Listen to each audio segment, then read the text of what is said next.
handled only by one person, no matter migrant caretaker or the family member.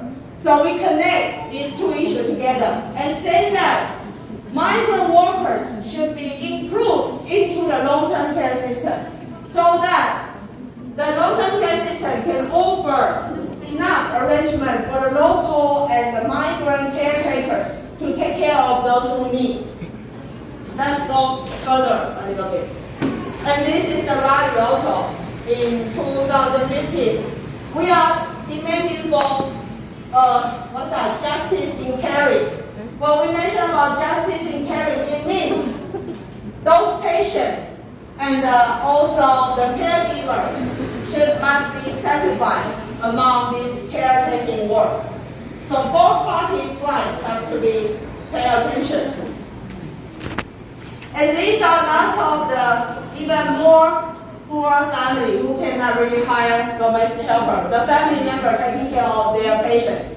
So these are all the news saying that Agong had to kill the Ama. They surrendered himself to the police station, saying that I cannot see any longer my wife suffering that way, and I myself is old already.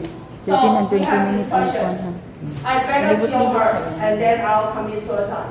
So he was this very impressive news is in 2007, and this Agong surrendered himself to the police station, saying that please give me death penalty. Yeah, and there are lots of these kind of news happen in these days. Maybe because they are all Chinese, so you cannot easily catch it. And there are some mother who have a disabled kids. So the mother trying to bring the kids to jump to the river and commit suicide because she cannot stand any longer. A very miserable case I have learned in 2012 in Kaohsiung. There is a village leader smells some bad smell from a very tiny house, and then when the leader tried to go into the house, find the daughter, 60 more years old daughter, lying down on the floor, passed away already, and the mother, more than 80 years old, still lying on the bed, but it's always tea and food or in the bed, and haven't been eaten for more than a week. But the mother is still alive. And this kind of miserable, terrible tragedy happened all around Taiwan.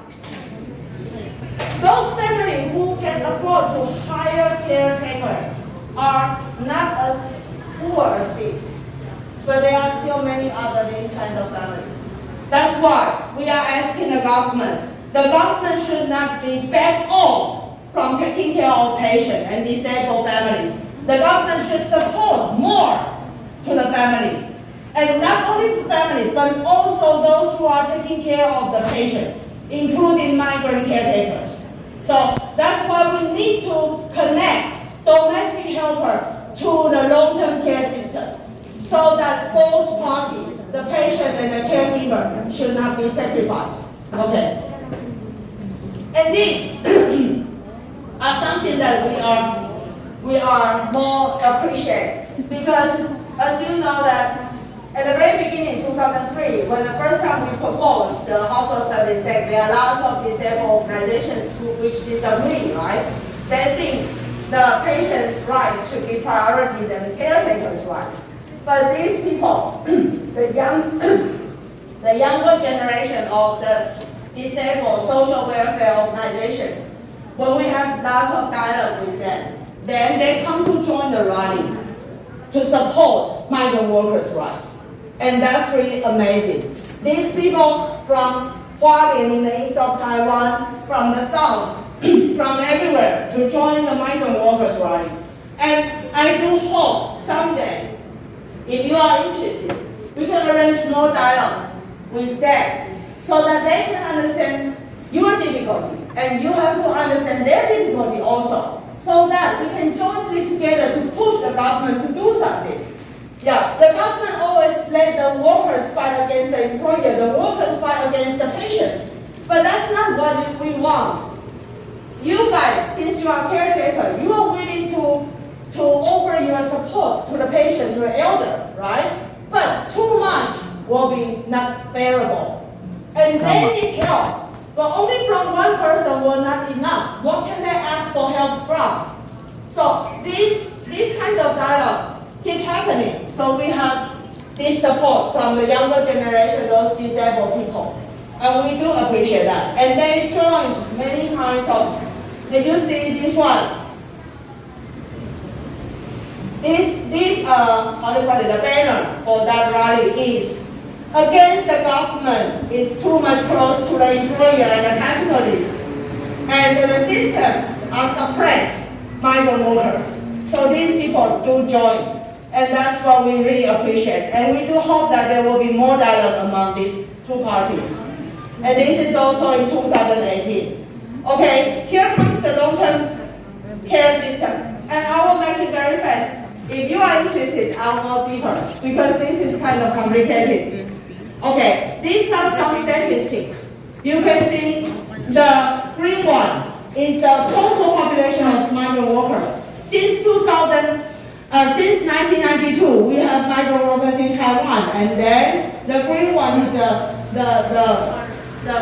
general population of everyone. And then the blue one is industrial migrant workers.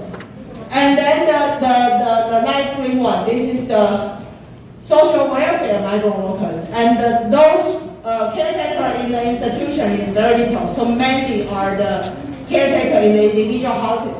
So you can see from the line, the industrial migrants, sometimes they are going down, right? But for the caretakers are keep on increasing, even though there is what they call long-term care system. This is the long-term care system version 1.0. This is long-term care system 1.2. So no matter, as you know, in Taiwan is KMT and DPP authority, right? So no matter KMT or DPP, no matter what kind of long-term care system, they don't really support enough for the family which needs long-term care support. So for the migrant workers, the red one, caregiver in the individual house is the red one. And this line is caregiver in the institutional, like nursing home, etc.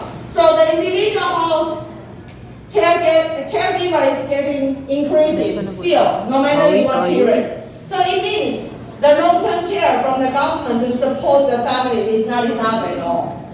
So we are asking for it. I'm not sure if you are interested in this, but you can see from here. 2012, this one. Family members and also migrant caregivers who are the most population to serve the one who needs care. For example, the daughter-in-law, the wife, the mother is the one who takes care of the sick or disabled people in the family, right? And there are 61% among those offering the caregiving. And the other one is 25.5. 28.5, they are from the domestic caregiver in 2012. And then up to 2019, family members caregiving is reducing, but the domestic caregiver are still increasing. So the long-term care system doesn't really support the migrant caregiver because you are excluded from the long-term care system. So everyone in the society now, every migrant workers don't really be included in the long-term care system. And that's why you don't have any support from the government, not only from MOL, but also from the caregiving, how do you call it, the health and welfare department.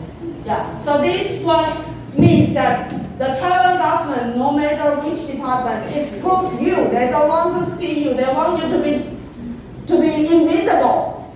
Yeah. So that's what we have to fight against it, and that's what we have to voice out. I think I better skip this, right? And I think this is what you know. the salary. At the very beginning, 15 and 40. And then the blue one is the minimum wage and the labor standard law. But the red one is for the domestic caregiver. Until 2015, July 1st, it still remained as 15 and 40. Up to here, 2015, September 1, the salary increased to 17, but remains still the same. Even though the minimum wage increased, next year it will be 21,250. The gap between the minimum wage and the salary for a caregiver will be the maximum in the history. Yeah. So this is very ridiculous stuff. But still, we don't really have enough power yet. I mean, migrant workers seldom voice out. Migrant workers, not only Filipino, but also Indonesia, Vietnamese, migrant workers don't voice out. That's the problem. Everyone is complaining. Everyone is suffering. Everyone is fighting for their own case. But what can we do if we just concern about ourselves? I may solve my own problem, but this situation continues. Why are you still suffering from the high placement fee? Why are you still suffering from the low wage?